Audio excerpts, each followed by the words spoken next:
আসসালামু আলাইকুম এভরিওয়ান, সবাই কেমন আছেন? আলহামদুলিল্লাহ আমি ভালো আছি। আপনারা সবাই আশা করি ভালো আছেন।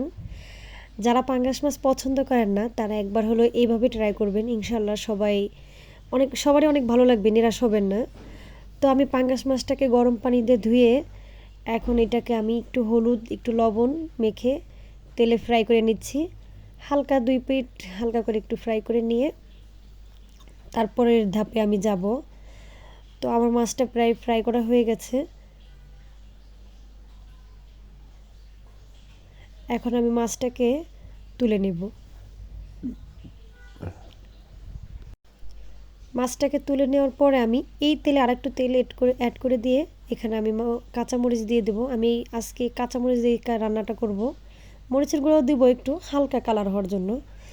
তো এটা দেওয়ার পর আমি মরিচটা প্রায় ভাজা হয়ে গেছে। আমি 1 কাপের মতো পেঁয়াজ বেটে এখানে অ্যাড করে নিচ্ছি। পেঁয়াজ বাটাটাকে আপনার এমনভাবে এটা মিক্সড করতে হবে, এটা একবারে ভাজা ভাজা হয়ে যাবে। তারপর এটা বাকি মশলাগুলো অ্যাড করতে হবে।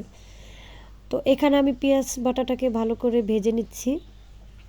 ভেজে নেওয়ার পরে তারপরে আপনার মশলাটা অ্যাড করব। দেখতেই পাচ্ছেন আমার পেঁয়াজটা সুন্দর ভাজা হয়ে গেছে। এখন আমি 1 চা চামচ আদা রসুন বাটা এবং 1/2 চা চামচ জিরা বাটা এখানে অ্যাড করলাম। অ্যাড করার পর এটা ভালো করে মিক্স করে তারপরে আপনার 1/2 চা চামচ হলুদের গুঁড়া, 1/2 চা চামচ মরিচের গুঁড়া। মরিচের গুঁড়াটা জাস্ট একটু কালার হওয়ার জন্য, তারপরে পরিমাণ মতো লবণ দিয়ে আমি আবারও এটাকে মিক্সড করে নেব। মিক্সড করে নেওয়ার পরে একটু পানি দিয়ে দিচ্ছি। এখন এটাকে ভালো মতো মিক্সড করে নিয়ে মশলাটাকে আমি ভালো করে কষিয়ে নেব। এই মশলাটা কষানোর ভিতরেই মাছের টেস্টটা আসলে আসে। তো আলহামদুলিল্লাহ আজকে মাছটা আমি কল্পনাও করতে পারিনি যে এত মজা হবে। আলহামদুলিল্লাহ। তো এখন আমি মাছগুলো দিয়ে দিচ্ছি। মশলাটা কষানো হয়ে গেছে প্রায়। তো এখানে আমি পানি দিব না, সামান্য একটু পানি হয়তো দিতে পারি, সামান্য, মানে ওটা একবারে বেশিও না, আহামরি।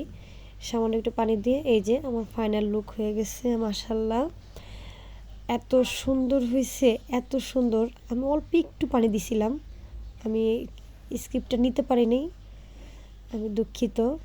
আলহামদুলিল্লাহ। আলহামদুলিল্লাহ যে ফাইনাল লুক, আশা করি সবার পছন্দ হবে। আর আমার চ্যানেলের পাশেই থাকবেন সবাই আমার চ্যানেলের পাশে থাকবেন।